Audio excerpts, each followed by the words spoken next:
ശാസിച്ചവൻ.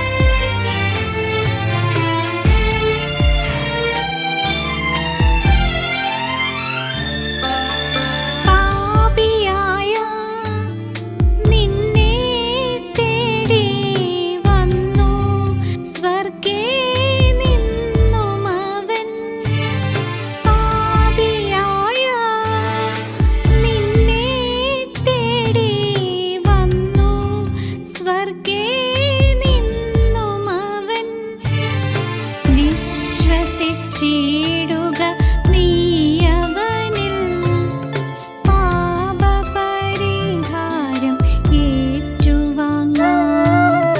വിശ്വസിച്ചിടുക നീയവനിൽ, പാപപരിഹാരം ഏറ്റുവാങ്ങാം.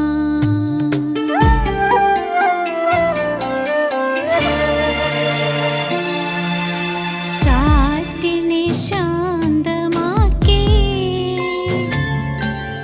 കടലിനെ ശാസിച്ചവൻ.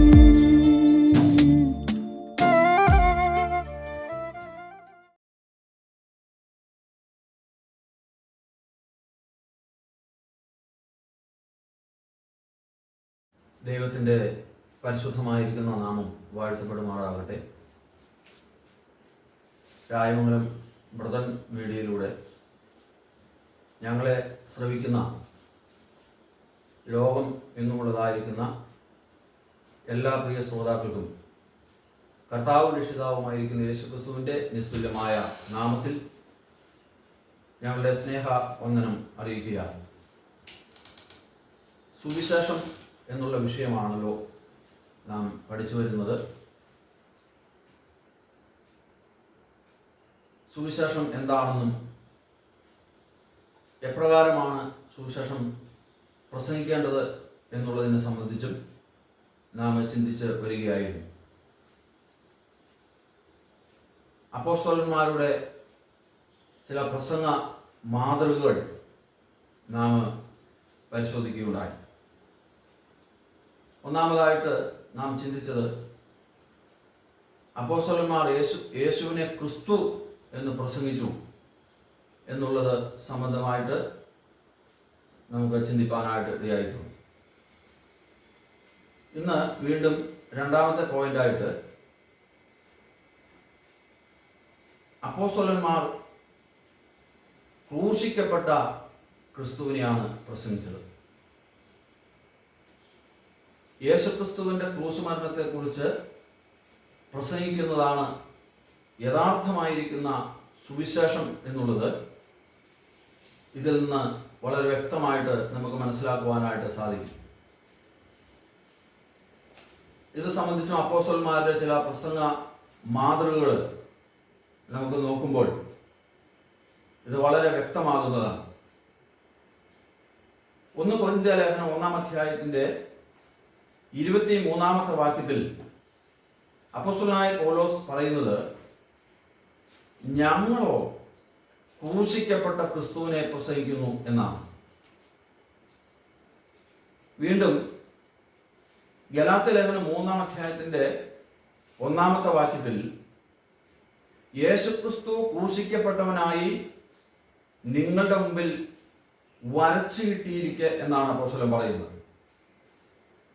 അതുപോലെ തന്നെ അപ്പോസ്തല പ്രവൃത്തി 3-ാം അധ്യായത്തിന്റെ 36-ാമത്തെ വാക്യം നാം പരിശോധിക്കുമ്പോൾ അപ്പോസ്തലനായ പത്രോസിന്റെ 3000 പേർ രക്ഷിക്കപ്പെടുവാൻ കാരണമായ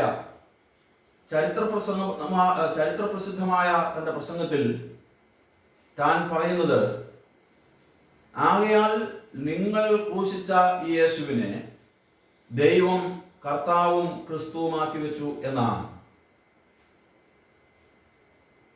ഞങ്ങളെ ശ്രവിക്കുന്ന പ്രിയ ശ്രോതാക്കളെ, മേൽ പറയപ്പെട്ടതായിരിക്കുന്ന വചനഭാഗങ്ങളിൽ നിന്നെല്ലാം മനസ്സിലാക്കുവാൻ കഴിയുന്നതായിരിക്കുന്ന യാഥാർത്ഥ്യം എന്ന് പറയുന്നത്, അപ്പോസ്തലന്മാരുടെ പ്രസംഗങ്ങളിൽ യേശുക്രിസ്തുവിന്റെ ക്രൂശ് അഥവാ പാപികൾക്ക് പകരമായിട്ടുള്ളതായിരിക്കുന്ന തൻ്റെ മരണം, അതിൻ്റെ ഉദ്ദേശം, അത് വിശ്വസിക്കുന്നതിനാലുള്ളതായിരിക്കുന്ന ആത്മീയ അനുഗ്രഹങ്ങൾ, ഇവയെല്ലാം ശ്രോതാക്കളുടെ മനസ്സിൽ വ്യക്തമായി പതിയത്തക്ക നിലയിലാണ് അപ്പോസ്തലന്മാർ സത്യസുവിശേഷം പ്രസംഗിച്ചത് എന്ന് വളരെ വ്യക്തമായി നമുക്ക് മനസ്സിലാക്കുവാനായിട്ട് സാധിക്കും.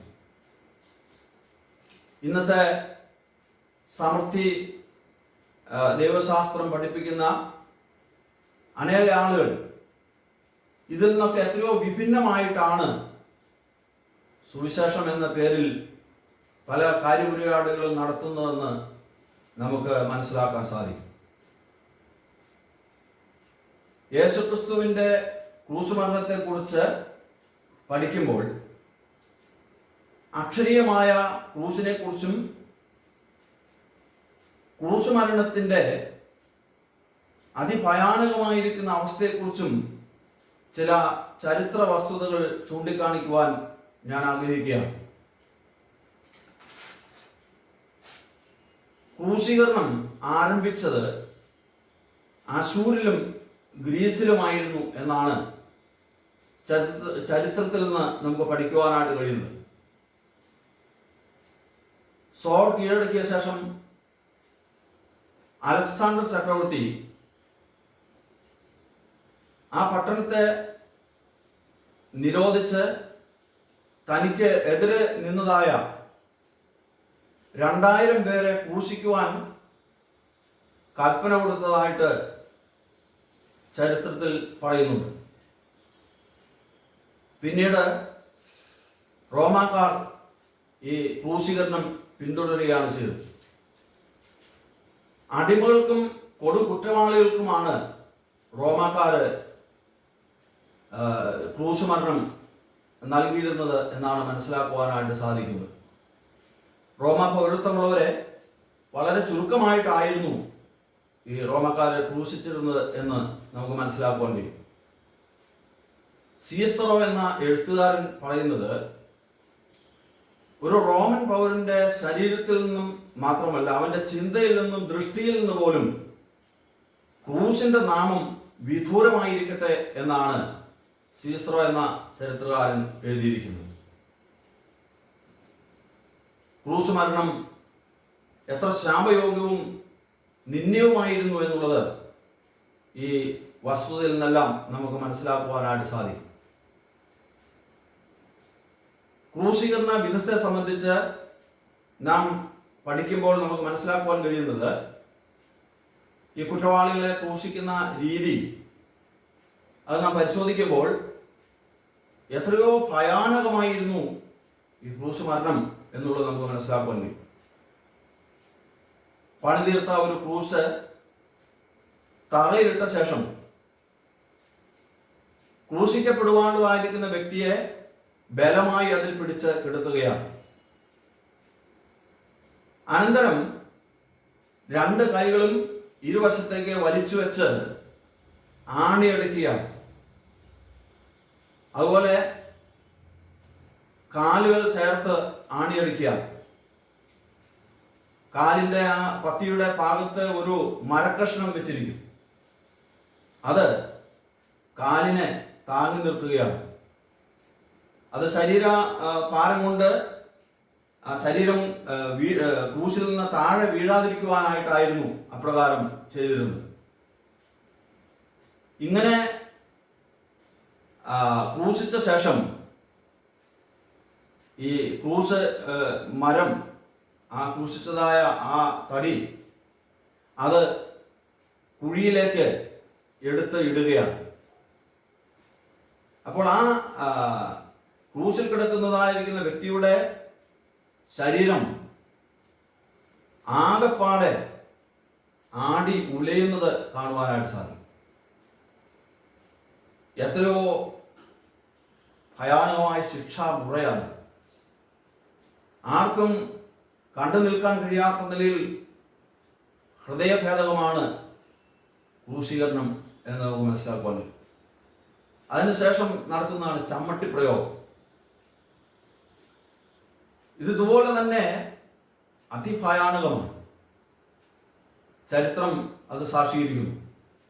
ക്രൂശിപ്പാനുള്ള വ്യക്തിയുടെ അരക്കെട്ട് വരെയുള്ളതായ ഭാഗങ്ങൾ പടയാളികൾ ആ വസ്ത്രം അഴിച്ചു മാറ്റും.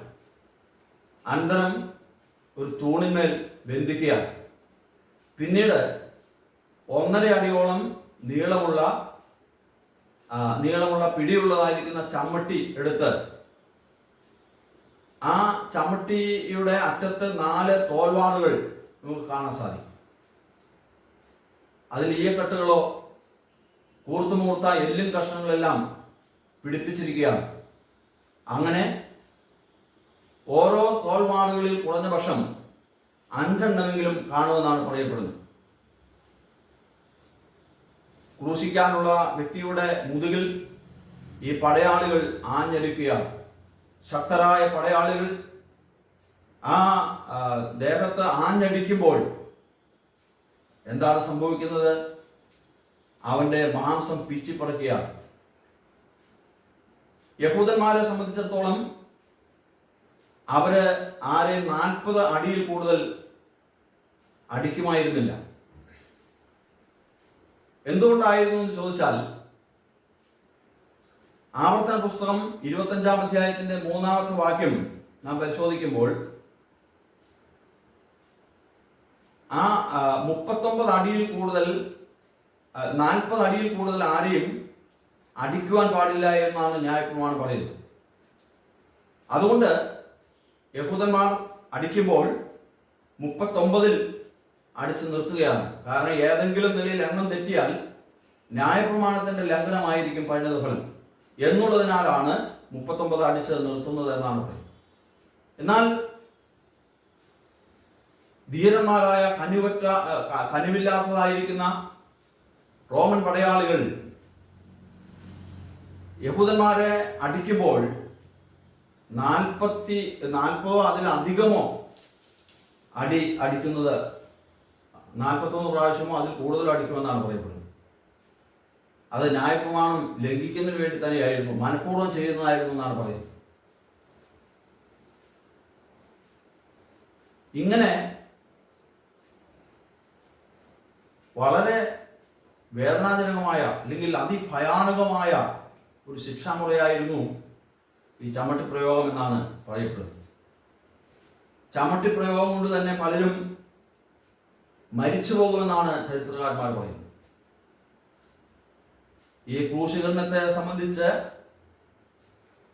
അനേകര് ഗവേഷണം നടത്തിയിട്ടുണ്ട്. അതായത് ഈ വൈദ്യശാസ്ത്രത്തിൽ പണ്ഡിതന്മാരായ അനേകരും ക്രൂശീകരണത്തെ കുറിച്ച് ഗവേഷണം നടത്തിയിട്ടുണ്ട്. അതിൽ പ്രധാനപ്പെട്ട 2 വ്യക്തികളെ കുറിച്ച് പരാമർശിക്കാൻ ഞാൻ ആഗ്രഹിക്കുകയാണ്. ഡോക്ടർ ബാർബറ്റ്, അതുപോലെ ഡോക്ടർ സി ട്രൂമാൻ ഡേവിഡ് എന്ന് പറയുന്ന 2 വ്യക്തികൾ. ഇരുവരും വൈദ്യശാസ്ത്ര വീക്ഷണത്തിൽ ക്രൂശീകരണത്തെ കുറിച്ച് അപഗാഢമായി പഠിച്ച മെഡിക്കൽ ഡോക്ടേഴ്സ് ആയിരുന്നു. ചമ്മട്ടി പ്രയോഗത്തിന്റെ അതിഭയാനകമായ അവസ്ഥയെക്കുറിച്ച് അവർ പറയുന്നത്, ആ പാറമേറിയ ചമ്മട്ടി അടിയേൽക്കുന്ന വ്യക്തിയുടെ തോൾപ്പലകയിലും പുറത്തും കാലുകളിലുമാണ് പതിക്കുന്നത്. പരിണിത ഫലമായി ത്വക്കിന് താഴെയുള്ളതായ കോശങ്ങൾക്ക് ക്ഷതം സംഭവിക്കുകയാണ്. തൊലിയിലുള്ള ഞരമ്പുകളിലൂടെയും രോമകൂപങ്ങളിലൂടെയും രക്തം ഒലിച്ചിറങ്ങാൻ തുടങ്ങുകയാണ്. ഒടുവിലായി മാംസപേശിയുടെ ഉള്ളിൽ സ്ഥിതി ചെയ്യുന്ന നാഡീവ്യൂഹത്തിൽ നിന്നും രക്തം ശക്തിയായി പ്രവഹിക്കാൻ തുടങ്ങും. തോൽവാളിലൂടെ ഉള്ള ചെറിയ ഈയക്കട്ടകൾ മുറിവുകളുണ്ടാക്കുകയും മറ്റുള്ളവ അവയെ മുറിച്ച് വേർപെടുത്തുകയും ചെയ്യുന്നു. ഇങ്ങനെ പുറത്തെ തൊലി മുഴുവൻ ഒരു റിബൺ പോലെ തൂങ്ങിക്കിടക്കുകയാണ്. ആ ഭാഗം മുഴുവൻ മുറിഞ്ഞ് ചോര ഒലിപ്പിക്കുന്ന ഒരു മാംസപിണ്ഡമായി തീരുമെന്നാണ്. ഇതാണ് ചമ്മട്ടി പ്രയോഗത്തെക്കുറിച്ച് ഈ മെഡിക്കൽ ഡോക്ടേഴ്സ് ഗവേഷണത്താൽ തെളിയിച്ചിരിക്കുന്നത്. ചമ്മട്ടി പ്രയോഗത്തിന് ശേഷം ആ വ്യക്തിയെ ക്രൂശിക്കുകയാണ് ചെയ്തത്. വലിയ ഭാരമേറിയ ആ ക്രൂശിൽ അവരുടെ കൈകാലുകളിൽ ആണിയടിച്ച് തൂക്കുകയാണ്. തുടർന്ന് ആ വ്യക്തി ആ ക്രൂശിൽ കിടന്ന് അനുഭവിക്കുന്ന വേദനകൾ ആർക്കും പറഞ്ഞെടുക്കാൻ കഴിയാത്തതാണ്. അത്ര വേദനാജനകമായ അവസ്ഥയിലൂടെ ആണ് ആ വ്യക്തി കടന്നു പോകുന്നത്. അപ്പോൾ നോക്കുക, ആ വ്യക്തിയുടെ മാംസപേശികൾക്ക് ക്ഷതം സംഭവിച്ചതിനാൽ ശ്വസിക്കുന്ന വായു ശ്വസിക്കാൻ കഴിയാതെ വരികയാണ്. ശ്വസിക്കുന്ന വായു ഉച്ഛ്വസിക്കാൻ കഴിയാതെ വരികയാണ്. വായു ഉള്ളിലേക്ക് വലിക്കുവാൻ കഴിയും, പക്ഷേ പുറത്തേക്ക് വിടാൻ കഴിയാത്തതായിരിക്കുന്ന അവസ്ഥ. അവിടെ കിടന്ന് ശ്വാസം മുട്ടുകയാണ്. വായു വെളിയിലേക്ക് തള്ളുവാൻ വേണ്ടി കാലിന്മേൽ നിന്നും മേൽപോട്ട് പൊങ്ങുവാൻ ശ്രമിക്കും, പിന്നെ ശ്വസിക്കുവാനായി താഴും. ഇതാണ് അവസ്ഥ. അപ്പോൾ ഇങ്ങനെ ഈ വ്യക്തി ചെയ്യുമ്പോൾ പെട്ടെന്ന് ആ വ്യക്തി മരിക്കണമെന്ന് റോമൻ പടയാളികൾ ആഗ്രഹിച്ചാൽ ആ വ്യക്തിയുടെ കാല് തല്ലി ഒടിക്കുകയാണ് ചെയ്യുന്നത്. പിന്നെ ആ കാലിൽ ബലമൂന്നി ശ്വാസോച്ഛ്വാസം ചെയ്യാൻ കഴിയാത്തതുകൊണ്ട് ആ വ്യക്തി പെട്ടെന്ന് മരിക്കുന്നു എന്നുള്ളതാണ് നമുക്ക് മനസ്സിലാക്കുവാനായിട്ട് കഴിയുന്നത്. ഞങ്ങളെ ശ്രമിക്കുന്ന പ്രിയ ശ്രോതാക്കളെ, നമ്മുടെ കർത്താവായിരിക്കുന്ന യേശുക്രിസ്തു ഇപ്രകാരം ക്രൂശിൽ കഠിനമായ വേദന അനുഭവിച്ചു. നമ്മുടെ കർത്താവ് ഇങ്ങനെ തൻ്റെ ക്രൂശീകരണത്തോടുള്ള ബന്ധത്തിൽ പറയുന്നുണ്ട്, എൻ്റെ ഉള്ളം മരണവേദന പോലെ അതിദുഃഖിതമായിരിക്കുന്നു. നമ്മുടെ പ്രാണനാഥൻ കടന്നുപോയ ആ കഠിന കഷ്ടതയെ സംബന്ധിച്ച് ആർക്കും വിവരിക്കുവാൻ കഴിയില്ല. അത്രമാത്രം വേദനാജനകമായ അവസ്ഥയിലൂടെ താൻ കടന്നു പോകുവാനായിട്ടിടയായിരുന്നു. ഈ റോമൻ പടയാളികൾ നമ്മുടെ കർത്താവിൻ്റെ അടുക്കൽ വരികയാണ്. ഇടബലം ക്രൂശിച്ചിരുന്നതായിരിക്കുന്ന രണ്ട് തസ്കരന്മാരുടെയും കാലുകൾ അവർ തല്ലി പിടിക്കുവാനായിട്ടിടയായിരുന്നു. എന്നാൽ യേശു എന്ന നമ്മുടെ കർത്താവിൻ്റെ അടുക്കിലേക്ക് കടന്നു വന്നു. അവൻ്റെ കാല് ഒടിച്ചില്ല എന്നാണ് നാം തിരുവചനത്തിൽ വായിക്കുന്നത്. എന്തുകൊണ്ട് അവൻ്റെ കാല് ഒടിച്ചില്ല? നാം സങ്കീർത്തനങ്ങളിൽ വായിക്കുന്നുണ്ട്, അവൻ്റെ അസ്ഥികളൊന്നും ഒടിഞ്ഞു പോകുകയില്ല. ദൈവനാമം മഹത്വപ്പെടുമാറാകട്ടെ. അവിടുത്തെ കാലുകൾ ഒടിച്ചില്ല എന്നുള്ളതാണ്. അതിനു മുമ്പേ തൻ്റെ മരണം സംഭവിക്കുകയായിരുന്നു. എന്താണ് അതിന് കാരണം? യോഹന്നാന്റെ സുവിശേഷം 10-ാം അധ്യായത്തിന്റെ 16-17 വാക്യങ്ങളിൽ നമ്മുടെ കർത്താവ് ഇങ്ങനെ ആ ഭാഗത്ത് ഇങ്ങനെ നമുക്ക് കാണുവാൻ സാധിക്കുന്നു. യേശു സ്വയം മരണത്തിന് ഏൽപ്പിച്ച് കൊടുക്കുകയായിരുന്നു. എൻ്റെ ജീവനെ കൊടുപ്പാൻ എനിക്ക് അധികാരമുണ്ട്, വീണ്ടും പ്രാപിപ്പാനും അധികാരമുണ്ടെന്ന് അതേ കൽപ്പിച്ചവനായ നമ്മുടെ കർത്താവായ യേശു ക്രിസ്തു തൻ്റെ പ്രാണൻ അതേ പിതാവിൻ്റെ സന്നിധിയിൽ സമർപ്പിച്ചു. യോഹന്നാൻ 19:30 അവിടെ വളരെ വ്യക്തമായിട്ട് നമുക്ക് കാണാൻ സാധിക്കും. യേശു സ്വയം മരണത്തിന് ഏൽപ്പിച്ചു കൊടുത്തു. യേശു കർത്താവിൻ്റെ കാല് ഒടിച്ചിരുന്നുവെങ്കിൽ ഒരിക്കലും അവൻ നമ്മുടെ രക്ഷകൻ ആകുമായിരുന്നില്ല. ദൈവത്തിൻ്റെ വലിയ നാമം മഹത്വപ്പെടുമാറാകട്ടെ.